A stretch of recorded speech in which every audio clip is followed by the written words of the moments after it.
Welcome back now.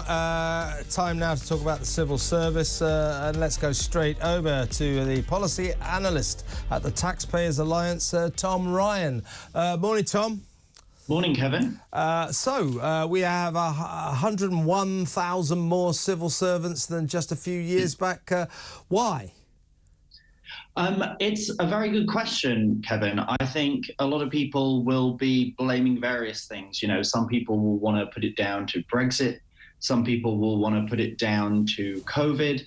But the fact is that the number has been rising even since the COVID measures were ended. So what we can see is that there's a tendency to increase civil service employment massively over time. I think it's out of all proportion with any justification. I mean, that's nearly a 25% increase. 100,000 is an awful lot of people. So a lot of people will be asking, you know, can there be any justification for that huge number? On the front page of the Telegraph, it says pay freeze loophole doubles the number of £100,000 a year civil service mandarins. So the Telegraph alleges that the system is being kind of gamed in order to promote people into higher pay zones. So therefore, not only have we got many more civil servants, we have many more civil servants with six-figure salaries.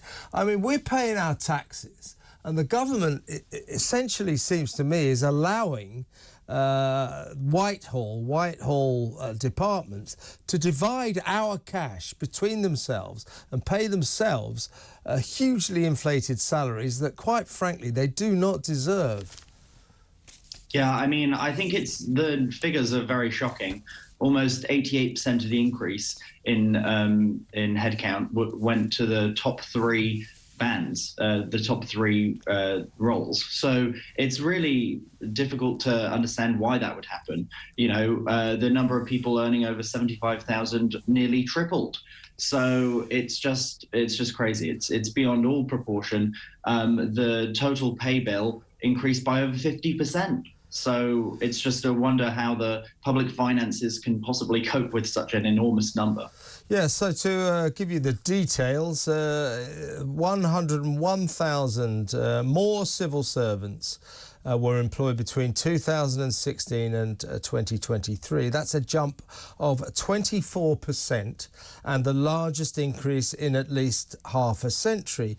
With all these, this vast number of civil servants, public servants, you know, administering to the country, why has efficiency plummeted? Because we've got more civil servants, far less efficiency. I mean, the Home Office, you know, still not fit for purpose 30 years after it was described as not fit for purpose. You know, employing more and more civil servants seems to deliver less and less efficiency. What's that about? Yeah, it's a really great point. Well, you know, one thing about this data is that the increase in jobs has not been even across all the different types of roles. The biggest increase was in what they call social research. And overall, some of the smallest increases have been in operational delivery, you know, frontline staff, border force agents, the people who do the real on-the-ground sort of nitty-gritty work. So I think you've got to ask, where is this increase going? Is it going where it is needed most? Because that's where you would expect efficiencies to come from. And I think a lot of these roles, people will ask, are they really necessary? Do we need thousands more policy professionals? Or do we need more people working on the ground? Well, as we know, we've got hundreds, probably thousands. We've certainly got hundreds of diversity officers all across Whitehall, all across the various government departments.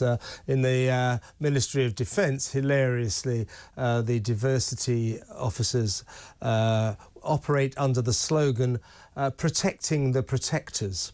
So the people who work in the Ministry of Defence, and I use the term loosely, I don't think they do much work. They certainly don't turn up for work. They all work at home. So there is another element to this. Who's sort of in charge of this? Who's organising this? Because the government should, of course, be saying, no, we don't want more and more six-figure salary civil servants. We don't want 101,000 more civil servants, a 24% rise. We don't need them. We need cash. Why is the government allowing this? And who's sort of organising it, operating it, and making sure that we do get more and more of a bigger and bigger civil service blob who, by the way, spend a lot of their time refusing to do what the government wants? Yeah, I mean, that's a very good point. You may recall the Johnson government committed to reducing headcount by rather a lot. And Sunak's given up that idea in the face of pressure from the unions. So you might be wondering if it's really the unions calling the shots. I mean, in the past, the government has talked about moving roles out of London, but London actually saw the biggest increase. And, you know, some regions that many feel are underserved have had far slower increases in the civil servant headcount there. So it just looks rather like the government's not in control of its priorities. It says one thing, the numbers go up in quite the opposite direction. They're not looking forward, you know, with a view to making efficiencies and saving the most money possible. It's just, you know, it's bizarre. It's not rational. It certainly isn't. So much in this country doesn't seem rational anymore. Tom, great to talk to you. Thank you so much for your time. Tom Ryan, policy analyst at the Taxpayers Alliance.